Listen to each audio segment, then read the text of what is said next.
Hello and welcome to Aston University's coverage of COP26 from Aston Originals. You can follow us through COP26 at Aston Originals on Twitter. Same again for YouTube. If you want to follow the discussion to the wider audience, Supergen Biohub on Twitter and Ebri_UK. Alternatively, on LinkedIn, you can search for Ebri and Supergen Bioenergy Hub. And there's, of course, more information at aston.ac.uk.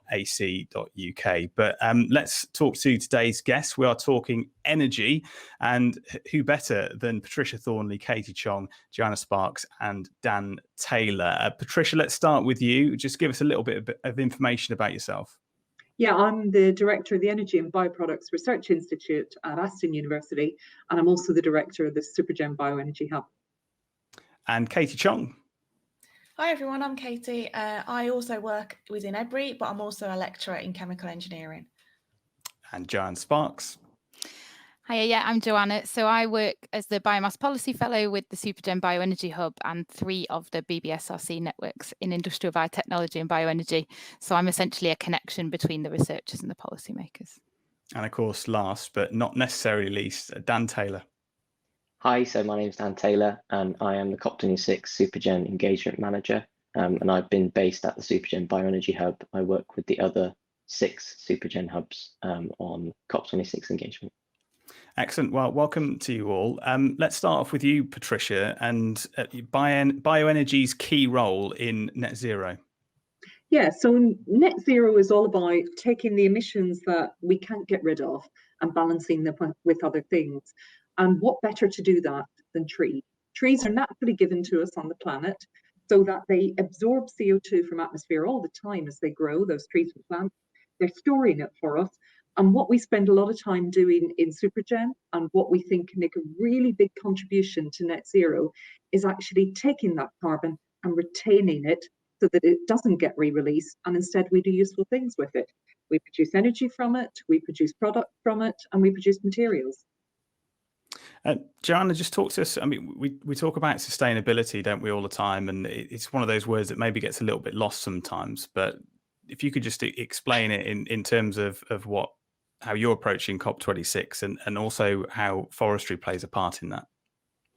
So I think the important thing to remember is that sustainability isn't just about greenhouse gas emissions. So obviously the big focus of COP is achieving net zero or reducing our emissions, but we have to make that sustainable as well.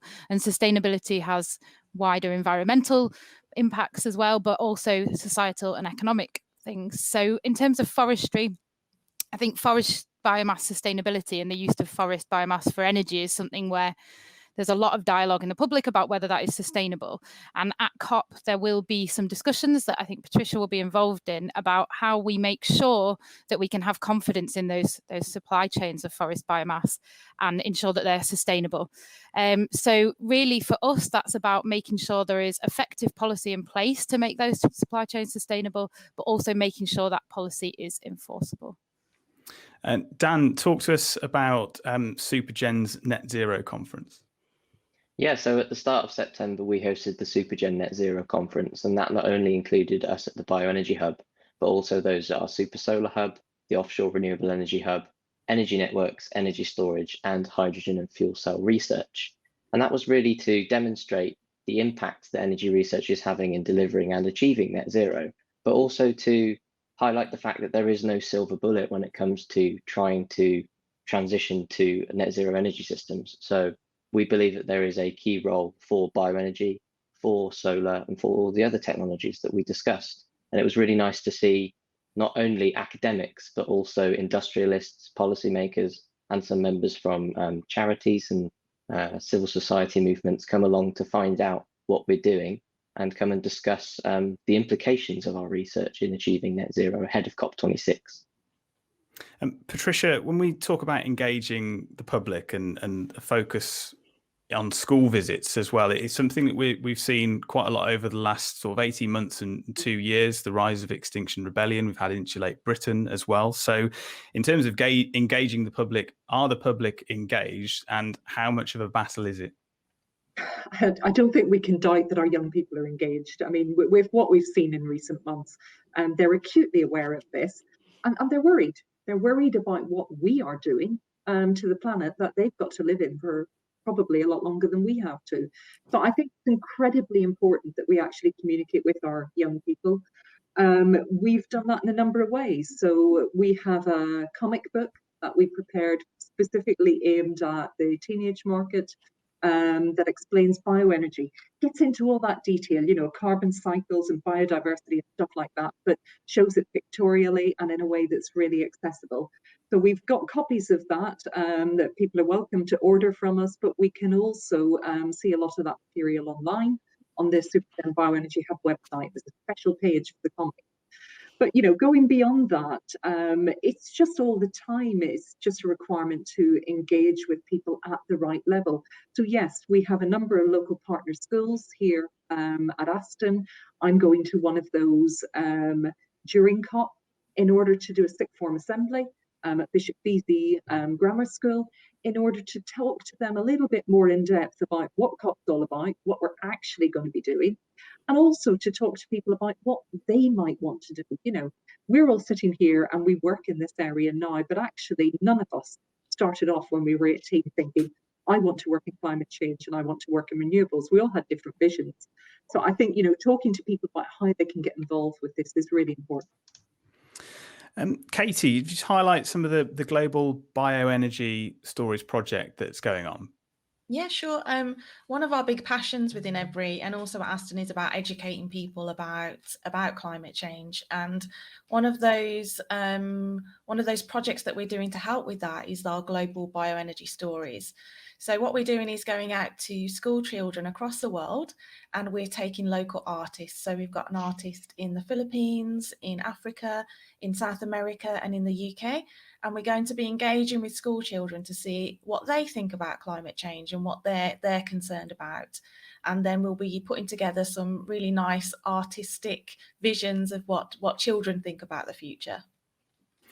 Excellent. And Patricia, when we look at the scale up and assisting businesses, like say in net zero and ERDF as well, do you ever come up across any barriers, or do you find that on the whole most businesses are quite open to maybe changing the way that they practice? Yeah, I think businesses are open to changing the way they practice. It's about getting the information to them that they actually need. That's what EBRI focuses on a lot with our business support program. So we often find that we work particularly with local businesses, not so much maybe who have an energy focus, but often ones that have a waste problem or are producing things where they want to be using less energy. And then we work with them. We've worked recently with some breweries and distillers. We work with a wide range, textile companies, others like that. There's a whole set of case studies on our website showing what we've done for each of those. But typically, we get people in, we talk about their problems, their sustainability issues, and we try to match those with solutions that we can then support via our business program, where we can take the first steps in evaluation to help businesses work out what might work for them, what's implementable, and what's economically viable. Is there an industry that seems to be more willing than others, Patricia? Because I think if you say to the general public in the UK, we need to make beer sustainable, they might well agree with you. I would agree. Personally, I would say I like the idea of making whiskey more sustainable as well, and we're working on that too. Excellent. Dan, Patricia mentioned the comic book. Whose idea was that to begin with? And also, if you could just talk to me about the biorefinery game, which is an app that's been produced. Yes, sure. So at COP itself in the Green Zone, which is at the Glasgow Science Centre, we're going to be there on the 4th of November within the COP26 University's exhibition stand. And we're developing a build your own biorefinery game to engage with the public.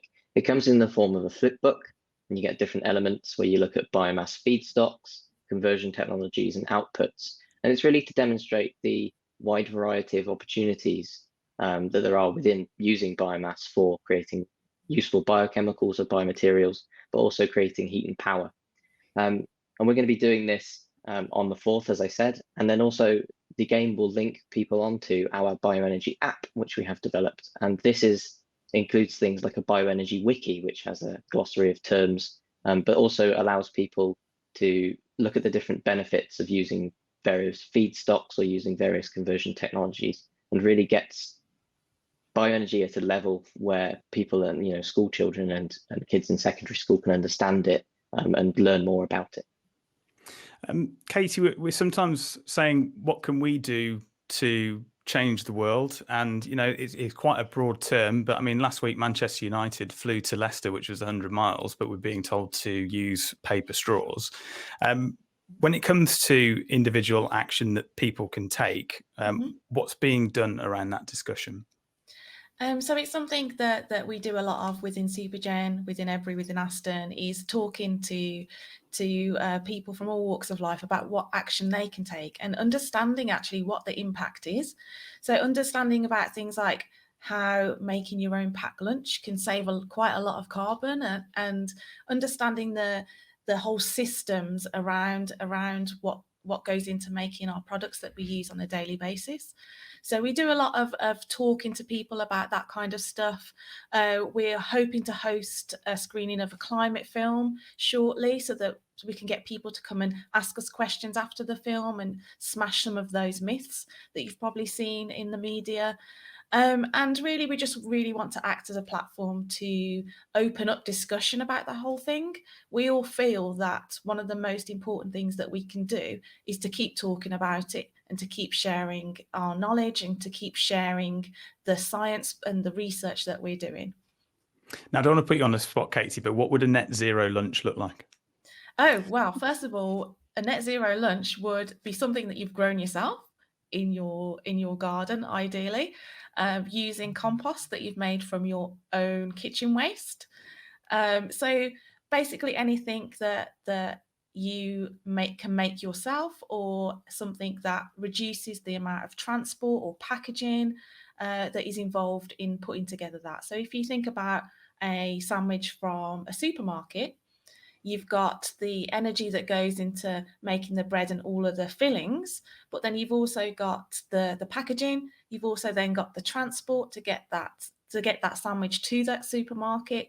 So all of that really builds up to quite a large impact. It can be around, I think, around a kilo of CO2 per sandwich. And a kilo of CO2 is around 17 standard party balloons. So you can see how it soon adds up if you save up those kilos of CO2.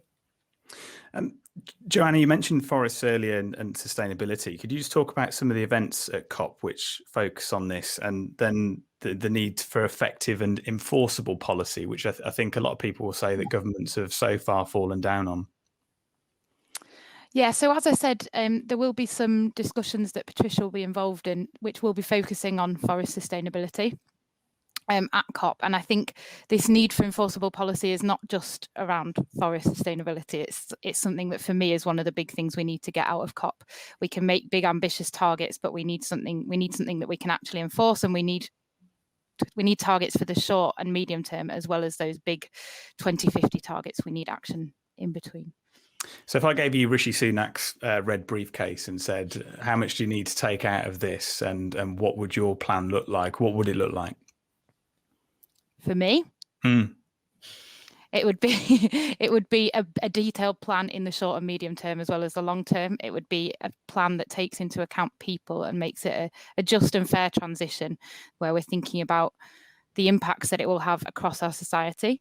And it would also be, as far as possible, evidence-based. I think, it's easy to say evidence-based policy, but I think evidence-informed is more realistic, because people make things messier, and that's okay. People aren't fed up of experts, is that what you're saying? I think some people might be, but I think that maybe that means that we as experts need to get better at communicating and talking to people. And when we say long-term plans, I mean, because they're words that don't really mean anything without the context of knowing how many years each one is. So what is a long-term plan? How long is that? What I mean by that is, I think, it's great to have a net zero 2050 target, but that isn't going to happen on its own. And so we have to start doing things now. So one of the things, I guess, that's come out recently is the net zero strategy for the UK. And in that, they're trying to look at things that will be happening now, not things that will be happening in 2050. And that's really important. I guess whilst we're talking about the net zero strategy, I'll also talk about the biomass strategy, because that's something that we're all really involved in trying to engage with. So yeah, the biomass strategy is something that the UK government are still working on. It won't be coming out soon, unlike the net zero strategy that's just come out. So the biomass strategy is kind of an updated version of the UK's bioenergy strategy that we had in 2012.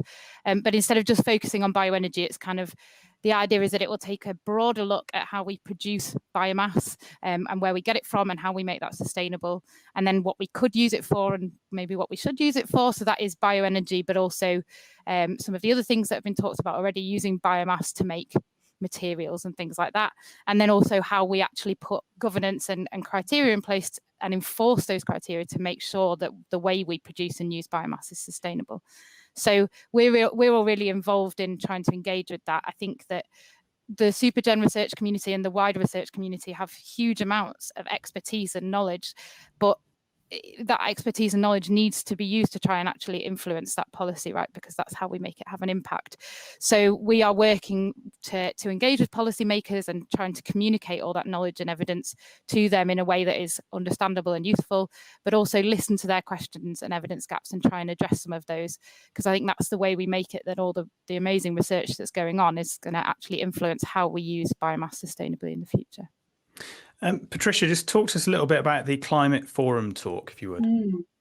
Yeah, so this is in advance of COP, Times Higher are organising a climate forum, which I really highly recommend. There's a fantastic list of international speakers on there tackling different issues. The bit that I'm particularly involved in is about research that's going on towards net zero. We've worked with Elsevier on this to look at what research is going on globally. And in particular, you know, what is happening focused on net zero? What rate has it increased at? Is there enough research going on in order to get us to where we need to be in 2050? Is it in the right technologies? Are those different in different parts of the world? And who are we collaborating with?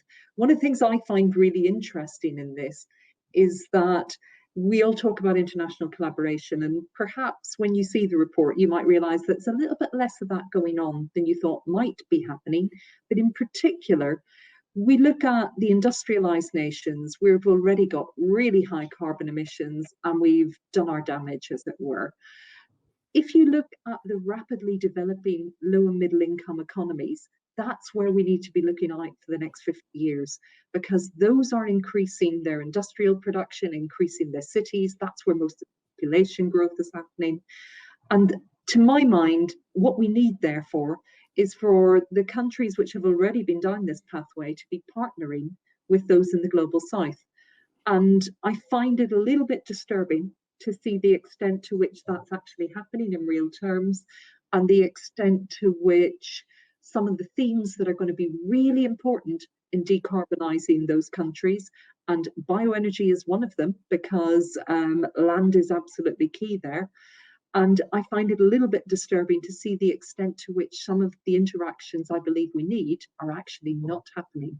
So yeah, the Times Higher Forum is next week on the, I can't remember the date, but it's next week, and highly recommended.